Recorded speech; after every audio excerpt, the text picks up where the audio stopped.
for the person who's listening to this that's already on 20 bottles of supplements, there is no magical supplement that's going to fix it either. It's all management strategy. Even when somebody says, well, I'm just deficient in this. Well, if you're deficient in 20 different micronutrients, then you have a dietary problem, a digestion problem, or an assimilation problem, or you're in cell danger mode. Pick one. More supraphysiologic doses of a supplement is not the answer. Dr. Eric, thank you so much for joining us. We're thrilled to have you. There's a great need for alternative perspectives on the thyroid, and you bring many years of clinical experience or to learn. And well, I appreciate being invited onto the podcast. Thanks so much. Thank you, Dr. Eric. So we're going to do this a little bit differently this time. We generally have a guest and we ask some questions, but today I was thinking of maybe having more of a roundtable kind of approach, asking both you and our in-house conventional medicine model representative, Dr. Canelo. I'm representing everything. Maybe not a very good one. Yeah, exactly. But what I'm going to do is give you both a common patient scenario, something that I see a lot in my practice, and with perhaps a slightly different lab result. And I will ask you both how you approach it. Then we could perhaps go on and talk about testing, different treatment philosophies based on your respective models. And I love talking about the mitochondria, and I know that you speak to it a lot in your book, and of course, immune system, if we have time. All right, so here we go. This is a typical patient that I see. She's about 42 years old. She's gained some weight, maybe about 15 to 20 pounds.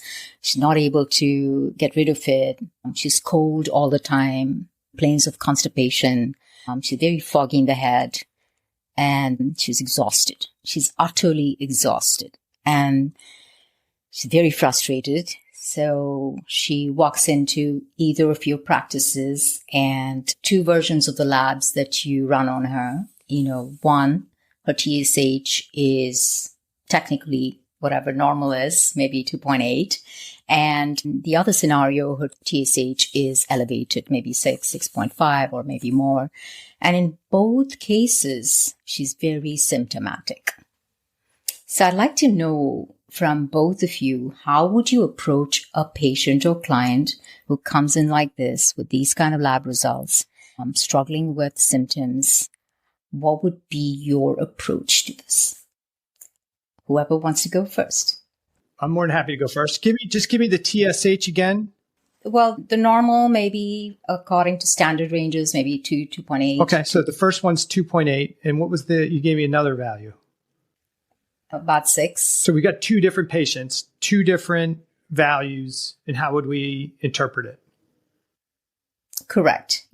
What would be the first thing you would do if the TSH was normal, but she's still symptomatic? In both cases, the patient is symptomatic, just that her TSH is either normal or not normal. So what would be the next thing? First step for me is I would run a full thyroid panel. A TSH does not do what we think it does. It doesn't give us an idea of the full body status in every tissue of thyroid physiology. It just can't. It just doesn't. TSH can be an indication of the overall thyroid physiology in the body, but it's not a reliable marker. There's too many things that can influence it. So if somebody has hypothyroid signs and symptoms and they have a normal TSH, we have to run a more comprehensive panel, because what we need to determine is, does the person have glandular dysfunction, but they have inflammatory mechanisms that are suppressing the pituitary gland from producing TSH? And the squashed TSH is still resulting in reduced T4 production, T3 to some degree, and the patient has peripheral hypothyroidism going on. The other thing that we have to take into consideration is that they may have an appropriate level of thyroid gland production, but that because of cell stress inflammatory mechanisms going on, there's reduced conversion of T4 to T3. And that's resulting in maybe what somebody might say is a less than optimal level of TSH at 2.8. In my model, we'd have to do a more comprehensive thyroid panel, because if this person has signs and symptoms of hypothyroidism, then we have to ask the question, is the TSH value normal and appropriate? The patient has symptoms, but they don't have a thyroid gland, and the TSH is appropriate given the rest of the context, the rest of the thyroid panel, the rest of a metabolic panel, and the patient's symptoms, is the TSH actually normal but totally inappropriate for the patient because the patient has more cellular tissue hypothyroidism going on, but has a gland that makes enough hormone, or they have the inflammatory suppression. So for me, I'd run a more comprehensive thyroid panel, TSH, total T4, total T3, free T4, free T3 uptake, reverse T3 thyroid antibodies. And I would always run, initially, I'd look at a more comprehensive panel because I want to look at inflammatory markers and I want to see tissue indicators of thyroid status that may correlate with the patient's symptoms. So that's where I would start. So that's with someone with a normal TSH. Yeah, but who's still symptomatic. Dr. Canelo, how about you? Can you chime in and tell me what happens in your system, in your model? Yeah. And I mean, I will obviously be speaking as myself, but I think pretty close to what a lot of conventional will do. So for the woman with the TSH of 6, you bet that's going to deserve a recheck for sure, especially since it's leaning as a hypothyroid picture. I would usually just start with TSH, free T4, thyroid peroxidase antibody, thyroglobulin antibody. And I might wait 6 weeks. If there was something funky going on, I'll let some time pass before we get another shot at it. And that's probably where I'd go first step.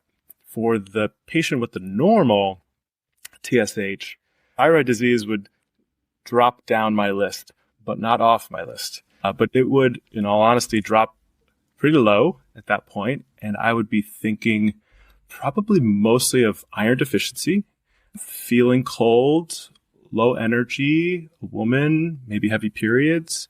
And there's a rise in colon cancer. So if there's an iron deficiency, that can cause bowel habit changes. So I'd be paying close attention to a CBC, iron panel. I disagree with a lot of the cutoffs on the ferritin, as a lot of experts will use 30. That's the number I use. So you always want to beware of the ferritin of 16 that never gets flagged. In my world, it's all about, yes, you do want to help and make the right diagnosis, but you really can't miss diagnoses. Like colon cancer it's just really high on the mind. And then, of course, if I strike out, then, other things. So can I put some input in there? Uh-huh. So for the patient who's got the elevated TSH, I would run the same labs, okay? And in my comprehensive metabolic panel, we'd be looking at iron physiology, CBC, everything else as well, because we want to see the bigger picture. But my job is different from your job, doc, because your job is to determine if the patient has a glandular hypothyroid condition where they can't produce enough thyroid hormone. That's not necessarily my primary job. My primary job is to decide, does the patient have a conversion, a thyroid gland production problem, that the gland's dysfunctional? And then if that is, why is the gland dysfunctional? Is it due to some type of cell stress mechanism, immune issue?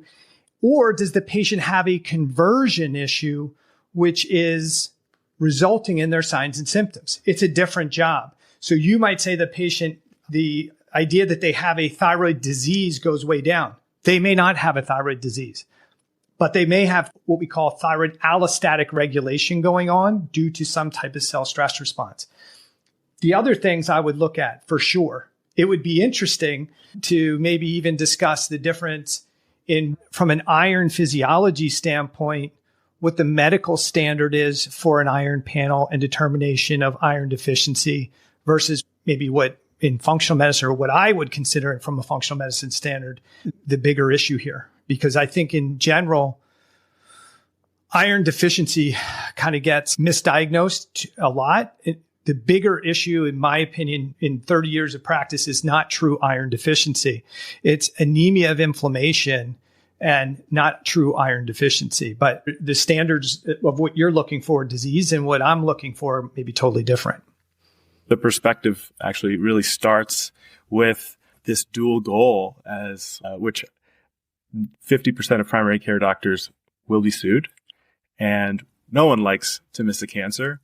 And that is just super high on mine. I mean, anemia of chronic disease is a great example. When you see an anemia of chronic disease, we start at the big things to rule out we're sending people for expensive scans through insurance. Like, you don't want to miss something like that. And then what ends up happening is there often is assuming they stay in the practice, there is a delay, right? So like I go through all these different things, can't miss diagnoses, even if they're less common. Once you check those off, it might be 3, 4 visits later, 5, then that's where in my practice, the more alternative functional side will come in. So there is this delay, but hopefully their visits are being paid for by insurance, which I think is a big difference, right? Yeah. So Dr. Canelo, in the meantime, the patient is still complaining. I have this problem. I have the fatigue.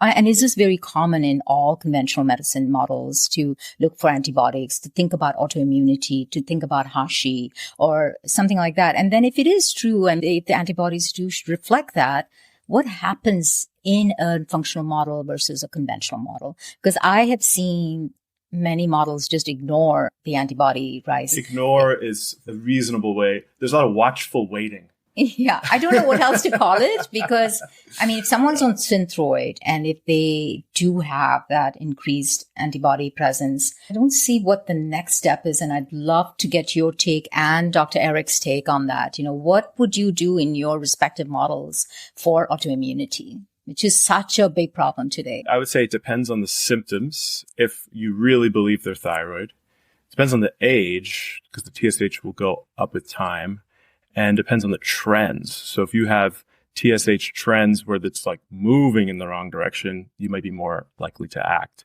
And then the patient preference for medication, polypharmacy being a big concern, potential for side effects.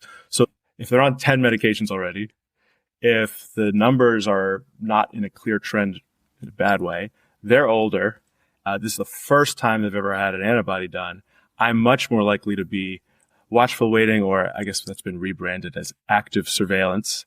But if it becomes clear, especially if you try some other things, that your treatments for their other symptoms aren't working, yes, I've definitely had patients in those similar scenarios where we eventually try, usually a little T4 as a bit of a test, actually, just to see, are we getting anywhere close to what's causing the problems?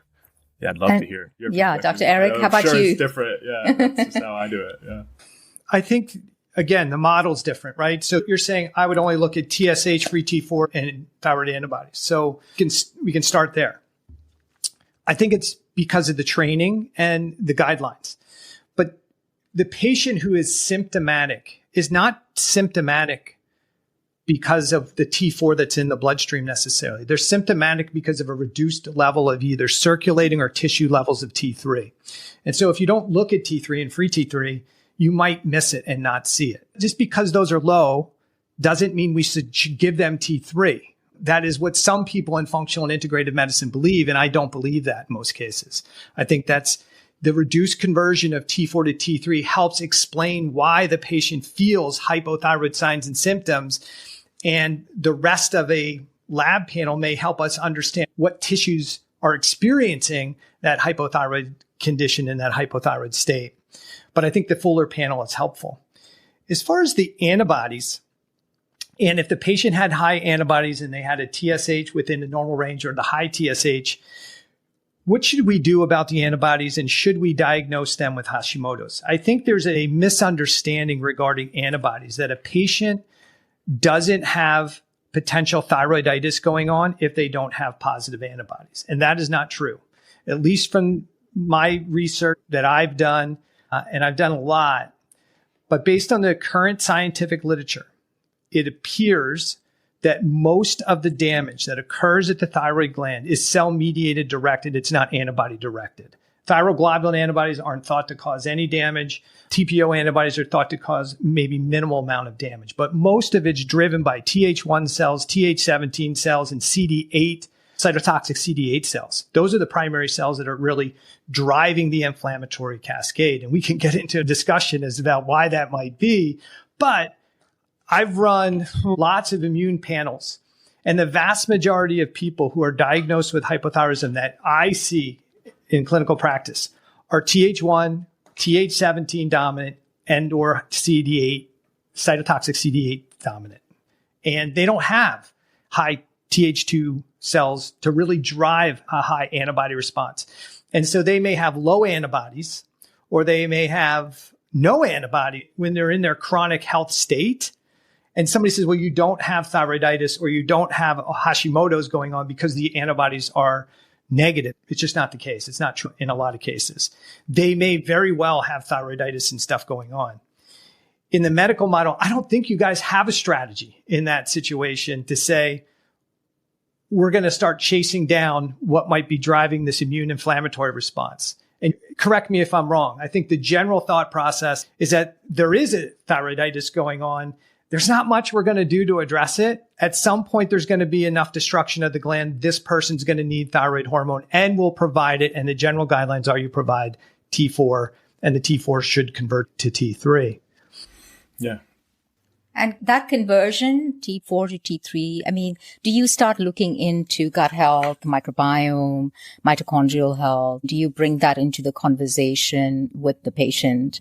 And again, Dr. Canelo, it's just zooming out a little bit to look at it. A lot of that conversion is happening in the gut. How do you approach someone with maybe no antibodies, but they're definitely symptomatic? They're continuing to complain with the same symptoms. What is your next step in the terrain? How do you handle the stress? How do you deal with the constipation? All of those other things. And that is what a person or a patient wants. They want freedom from these symptoms. So I'm wondering, what would be your next step in that, even just from that perspective? Oh, to me? Both of you, both of you as far as... Yeah, let him answer it. No, Dr. Eric, I'm curious about both of you. How would you respond? Because the patient really cares about getting better. They don't care about the model. They just want to know, what should I do to have more energy? Because they are exhausted. They don't know what's happening behind the scenes, but they know that they don't have answers. So how would you respond to your patient? For me, I view essentially what goes on for most people through a lens of what we call the cell danger response. And we're either in homeostasis or in more allostatic regulation. And so if somebody has hypothyroid signs and symptoms, but their gland appears to be making sufficient thyroid hormone, regardless of what TSH is, then my focus is not to try and manipulate T4, T3, or TSH. My focus is what's creating the excessive stress load that's causing their physiology to adapt the way it is. I don't think the physiology is broken. I think the symptoms are the result of this adaptive physiology. So I would look at diet. I would look at habits. I would look at behaviors. I would look at sleep. I would look at relationships, mindset, emotions, what's work, what's contributing to their excessive stress load, and work to reduce that stress load.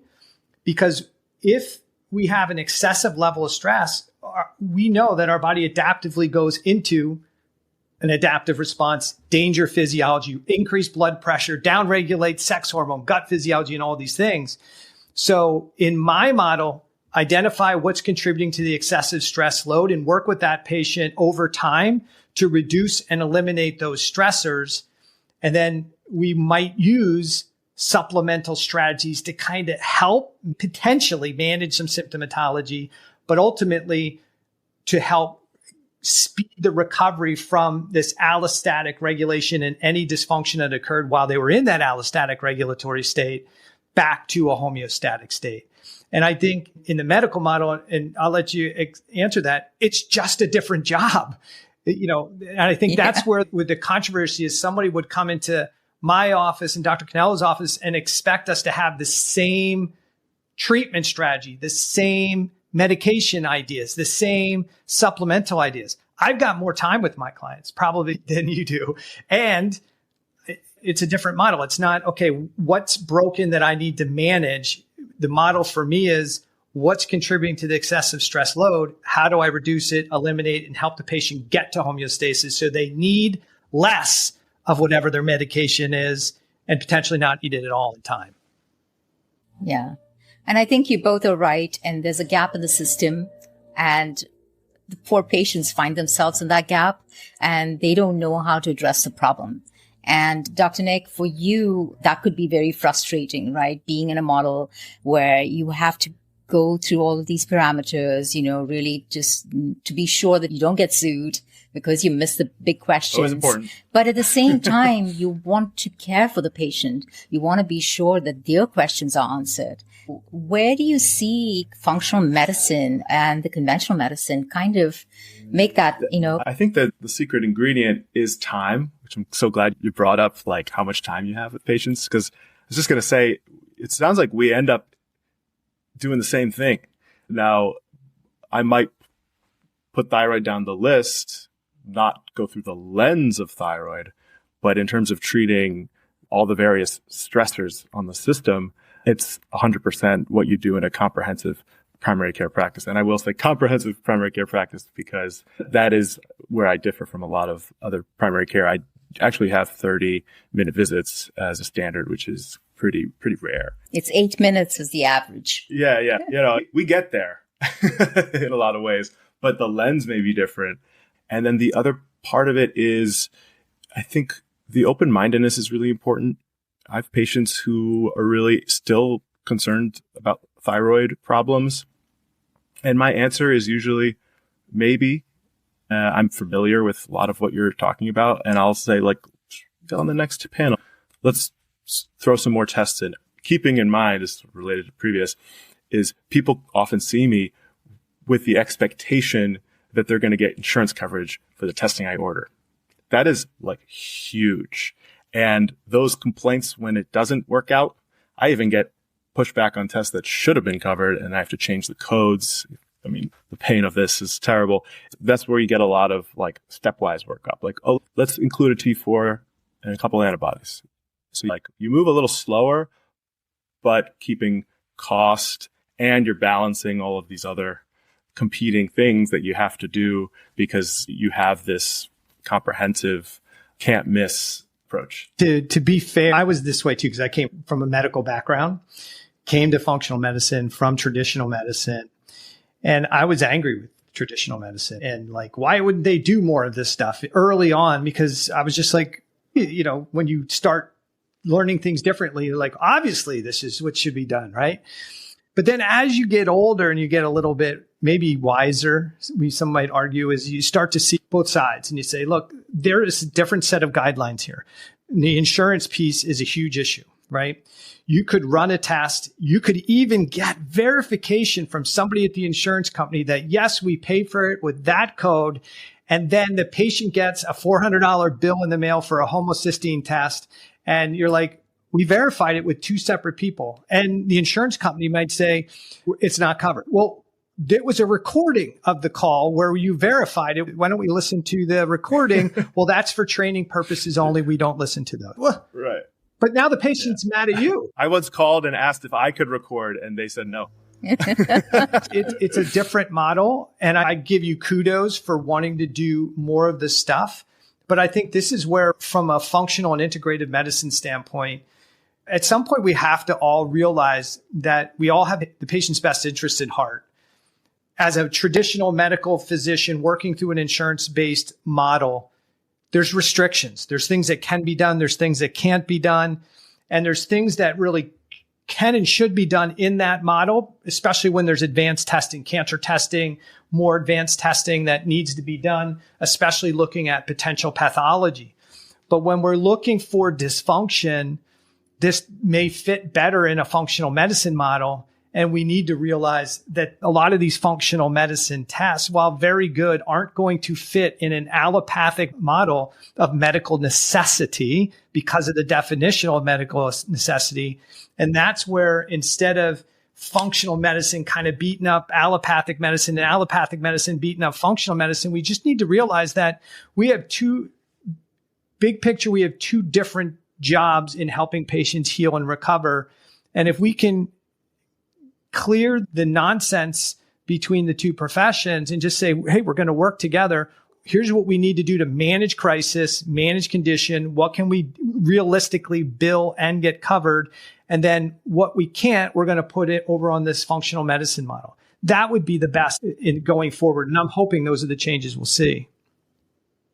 So that would be that teamwork. Reconciled the both. I think we are. I think we've come a long way. Requires communication, as you say. I think within the conventional model, it's so hard for, like, say, family medicine to have a conversation with a cardiologist or the endocrinologist and have them all be on the same page, on the team patient page. So really jumping from that to functional medicine, I mean, it would be wonderful to have like a team kind of outlook towards the patient, because the patient is finally well served when everybody is on their team. Do you see this happening? Do you see change? The big issue is that doctors, clinicians, practitioners have egos. They often think they're right and other people are wrong. And that is an issue that is not going to be easily fixed. What can be fixed is the willingness to engage, for the patients to actually play a role in that. I have patients who they'll say they're seeing a functional, but they say it like, are you going to yell at me? Are you okay with me seeing? That is like really common. I would say that is much more fixable than doctors' egos. And I'm always like, I'm absolutely fine with that. I love a lot of what that is. What are you taking? They're like, you really want my supplement lists? Like, they're like shocked I care about a supplement list. I mean, that's like such a basic thing, and I do see patients who are, not upfront that they're doing both. And that's where people get hurt. There's not that cross communication. Ideally, the communication's actually happening on the back end. Unfortunately, we're still using fax machines, and it would be lovely to get into the 21st century on that one. But the communication on our end is nil. I'll be requesting records, they're never sent to me. I mean, I'm the primary, but it doesn't seem to mean that much sometimes. And the patients themselves, like, hey, I brought this report and these supplements, like, I want these to be in your records. Not even, what do you think? Like, do you have it? And then these models can at least start to intermix, where I'll say, you know what? There's a bunch of testing for the thyroid you may need, but it's not going to be cost effective with me. I have a great person down the street I trust. I've read 10 of their notes for 10 of my patients. They're awesome. That's not happening. Yeah. So I think that's really the big. Yeah. And I encourage, because I don't prescribe, I just give recommendations. So I'm like, okay, here's what my recommendations would be from a thyroid medication perspective. Here's my justification. I type all that stuff out in my notes. Here's the justification for doing it. Please share this information with your prescribing physician. Let them know what we're doing, what the recommendation would be. They need to make the medication change. And oh, by the way, let them know that we're going to recheck their lab values in somewhere in 30 to 60 days to make sure that the changes that were made between them and I are appropriate and had the appropriate response. And my clients get all of the notes and a recording of the call. And I always say, hey, you should share this with your physician. If they have any questions, send them to me. I'm more than happy. If they have any question on any supplementation, let me know what the questions are, the concerns, and I'm more than happy to answer them. And in my world, I would say, and I don't know, it's just because I've been doing this for so long that I get less pushback and issue. But I would say in the beginning, there was a lot more angst, and now it just doesn't seem to be. So, yeah. And I think the conventional model is recognizing the need for this. And I see, as a functional health coach, a lot of doctors reaching out to me and saying, do this part because I don't know how to get this, because I don't have the time to handle this part of it. That is happening. That is changing. But you're right. There's this disconnect between functional and conventional. And I see that the more cohesive and more conversations we have, it's much better for the patient. So thank you both for this, because this was really on my mind for so long. And Dr. Eric, thank you so much for agreeing to do that. And I know, Dr. Nick, you had some questions that you were really fascinated about and wanted Dr. Eric's perspective on it. And so let's move on. I'm kind of fascinated by, we'll call them health trends. And I'd love to get your perspective. Something I've been thinking about a lot is seeing things come and go, a lot of hype, and then they leave. Given how long you've been practicing, I'd love to hear your perspective. When something new comes along, how do you look at it, whether it's promising or hyped? Are there things that you started doing and then pulled back on, or maybe the opposite? because this is a big, big issue for, some people are early adopters, late adopters. It's often case by case. And then interestingly, some things I always love when something is old and great. A little extra virgin olive oil, blueberries, it's not sexy anymore, but, they kind of stand the test of time. And over time, what ends up like that is always super interesting to me, whatever's any more on your algorithm, I guess. I would say for when I was younger in practice, and I've been in practice 30 years at this point. So when I was younger in practice and in functional medicine, something came out, I was like, oh, let's do that, because that, everybody's on it, right? Let's do it. And even in early parts of functional medicine, somebody said something and I believed them. And I was like, oh, okay. And then somewhere along the way, I was like, it doesn't seem to work this way, what people are telling me. It doesn't make sense to me. And so I started doing a lot of my own research. I've, got probably, I don't know, thousands of PubMed articles and journals and papers at this point, and have to do my own research and try and figure things out. Is this really accurate? And now I'm way more skeptical of everything that comes out. And I don't think there's any sexy miracle thing in general that's going to come out. I am in the non-sexy camp that a healthy diet, healthy lifestyle, good relationships, good mindset, good quality sleep, and respiration is the medicine that's going to make us better, or allow the body to make the medicine that makes it better. It's problems in those areas that contribute to issues. Sure. Are there organisms that may be problematic? Yeah. I would make the argument that in many cases, a weakened physiology is the reason those things take hold and become chronic infections versus acute infections in many cases. But I'm not a huge advocate of what's the flavor of the day. It's why I speak up many times when people talk about iron. Everybody's iron deficient. I don't believe that based on the literature and the science, some of the iron scientists. I don't believe the whole world is vitamin D deficient. I think we evaluate and interpret it wrong. And I think there's more to this story. In the world of thyroid physiology, T4 was going to be the big thing, and then it didn't pan out for everybody. So then adding T3 was going to be the savior, and people started seeing a change. And then it was like, okay, well, then this must be the secret. We'll give more and try and force the physiology. And that didn't work out. And then people said, well, then we're going to do T3 only. That's going to be the saving grace, and that'll work. And now the T2 supplementation is the hot thing, and that's going to fix everybody. None of this stuff really works long term. Even the fish oil industry is a massive, massive industry. And I think that's bogus to some degree as well. So I hate to say You lean skeptic. Yeah. Which brings me to your thyroid blueprint. Talk to us about that. You have a blueprint that you... So I wrote a book called The Thyroid Debacle with my friend, Dr. Kelly Halderman. And just to give a different model, an adaptive model of thyroid physiology, which instead of broken physiology, when we see changes in thyroid physiology, it tends to be an adaptive response based on 30 years in practice, all the clinical research I've done, cell danger theory, and a bunch of other things that are out there, even papers today talking about how hypothyroidism is protective against cancer. And so we're seeing these things now, and we could get into DAMPs and PAMPs and mitochondrial physiology, and we can do all that if we want.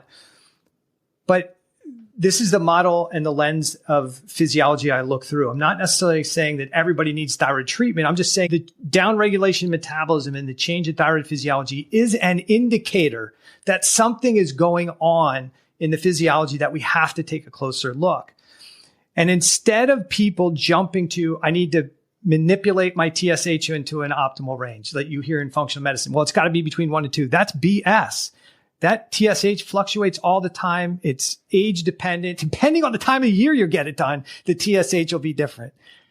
Time of day. Time of year, age, all these things come into play. So there is no absolute number, like this lab range is too wide, this narrow range is healthier. That's BS. We like to look at that, but we have to interpret labs, not read them. But to get people away from the idea that the focus should be on manipulating a blood value into range, whether it's TSH, T4, free T4, T3, free T3, reverse T3, thyroid antibodies, that is wasted time, in my opinion, from the patient's perspective. Their job should be, what is contributing to my excessive stress load that I can start changing my habits and behaviors and start to see improvement in my health. So when we wrote the book, The Thyroid Debacle, I had 10 of what I call fitness factors, these areas of health: sleep fitness, respiratory fitness, emotional fitness, dietary fitness, physical fitness, like these different areas that they could self-assess and score themselves and say, okay, I don't do any physical activity exercise. Okay, well then if you're like a 3 out of 10 for your physical fitness, instead of worrying about your T3, how about we start working on improving our physical fitness? And so since then, I've expanded that to 18 different fitness factors. And that's what the blueprint's about. You don't need me, technically, to assess your relationship fitness with your spouse, right? Or your family. You can do the self-assessment, and then you can say, okay, these are areas where I'm weak. And oh yeah, by the way, here's the support protocols that go with fixing potentially each of those questions that you didn't score well on. That's what they should spend most of the time on, not looking for the magical dose of T4 or T3 that's going to, magically fix their physiology. I'm here to tell you it doesn't exist. And for the person who's listening to this that's already on 20 bottles of supplements, there is no magical supplement that's going to fix it either. It's all management strategy. Even when somebody says, well, I'm just deficient in this. Well, if you're deficient in 20 different micronutrients, then you have a dietary problem, a digestion problem, or an assimilation problem, or you're in cell danger mode. Pick one. More supraphysiologic doses of a supplement is not the answer. Yeah. You're saying the patient or the client needs to tap into your own inner wisdom, really kind of start taking stock of what's happening in their body, and then making the right decision in the system that's probably the weakest link. And that's getting harder and harder, Dr. Eric, because we are so bombarded by influencers or people saying this or that, and we start self-doubting. Nobody knows what's going on in my body better than me. No doctor or no functional that's respect for that inner wisdom. I think today we're just kind of losing that because of the bombardment of outer voices. The psychology piece is so fascinating. People, when there's red on a lab page, it is hard to convince a patient that it is not a true abnormality, and vice versa. If it's not red, it is hard to convince them that it should be red. Or it's borderline, yeah, that's one piece of the psychology. And then, of course, our brains are all being hacked by our phones. And I'll tell a patient something, and then 1 year later, they decide to do it because it was on the phone. And I'm like, I'm a little hurt. I'll be honest. I've been just saying this for a long time now. I think we've become so connected to technology and everything else, and we've become so disconnected from ourselves. So many times we'll have patients, I'm sure you do, both of you as well. Somebody says, I'm doing everything right, and yet I have these problems. Okay. The starting point is you think you're doing everything right. You very well may be, but there must be something you're not aware of.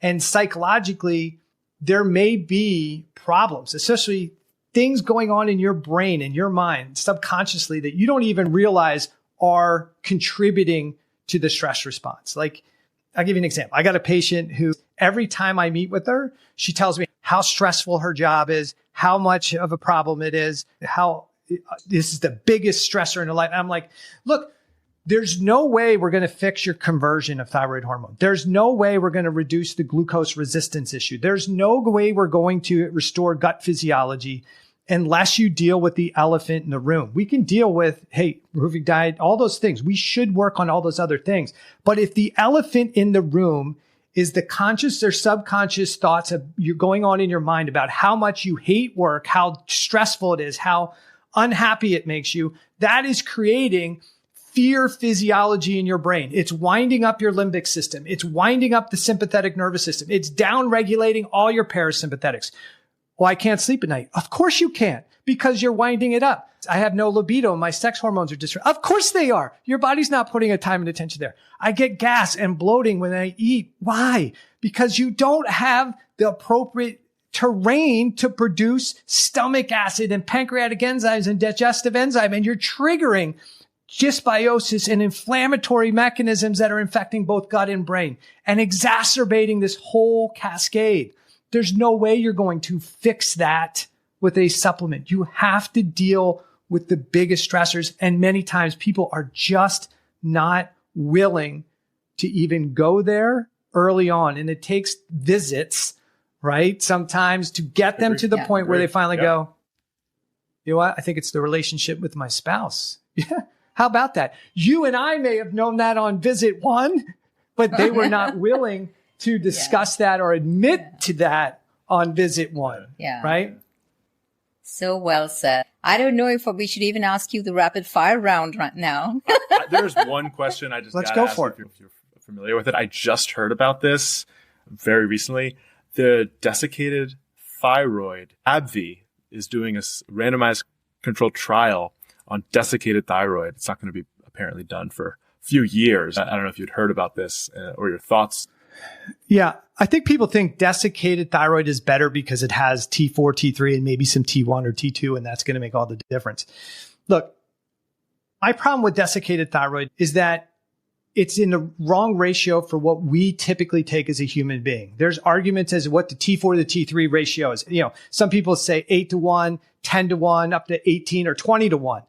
The reality is it can go down to 5-1 under stress conditions based on the reading the literature. I'm not sure we know why and how. Same TSH can tell the thyroid gland, I need more T3 out of you than T4. But the thyroid gland can generate more T3 if the conversion is downregulated.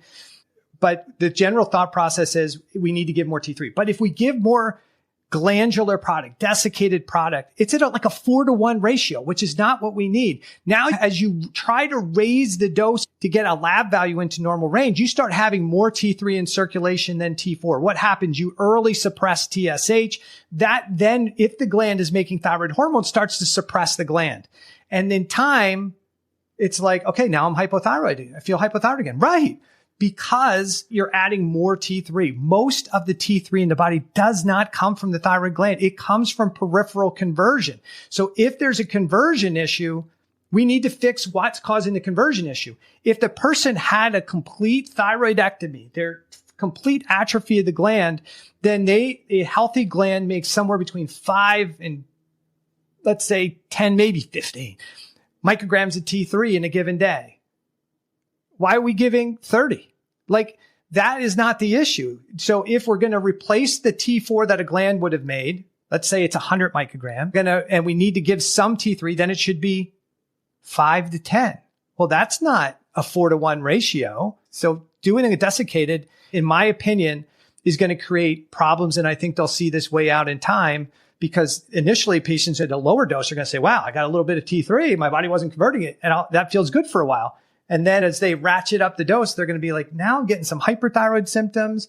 Now I'm getting hypothyroid symptoms. And it's not going to pair out the way that I think they think it will.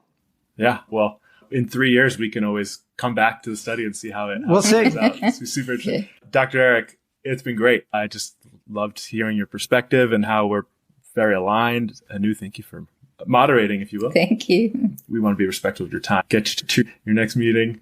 Thanks for joining us. I don't know, Anu, you have any parting words, but that was awesome. I did have one question to finish off. I know people always ask you this. Is there one supplement or one thing that you wish the conventional model would look at? Something that you feel like, this is my parting thing. I wish this would happen in a conventional model. No, I don't. Because I think they do a different job than I do. So to ask somebody, a medical physician, traditional allopathic physician who doesn't typically have a strategy in place to deal with low T3 or low free T3, to ask them to run a more comprehensive panel that they don't have tools in place to actually deal with based on insurance guidelines and other factors, I don't think is fair to the clinician, because it puts them in a situation where they're running a test. They're now responsible for the results of that test, and they are opening themselves up to liability then. So no, I think they do their job. They do the best job in the world from a crisis care perspective, from a management perspective. But if somebody truly wants a health or a recovery perspective, then, hey, let's manage it and let's get you to somebody who's really spends a lot of time in the recovery process. And that's my friend over here, the functional medicine practitioner. And I'll be part of the team. They're part of the team. But now the strategy changes. If somebody came to me and said, listen, I've got high blood pressure, what supplement would you give me? I'm like, well, first of all, if you got high blood pressure, we got to make sure you're not in crisis situation. So let's address that first. Let's get that under control. And then 2, Do you want to change diet, lifestyle, habits, behaviors that cause this high blood pressure to begin with? No. Great. Then keep seeing your medical doctor in the prescription, and we'll deal with the other problems you have later when you're ready to make change. If they say, yeah, I don't want to be on medication. Are you willing to make changes? Yes. Great. Let's talk about root cause. I wouldn't start them with a magnesium supplement or any other supplement until I know if magnesium deficiency is the issue, right? So I think we just have to do what's best for the individual client. And I think we need to fully understand the different role the traditional allopathic physician and traditional allopathic endocrinologist and gastroenterologist, what role they play and the difference between functional medicine. And instead of trying to monopolize it or they're terrible, we're better, we just say, look, this is my job, this is their job. Let's try and work together to get you better. Okay, so well said. Thank you so much. Again, thank you for joining us. I appreciate it. Thanks so much.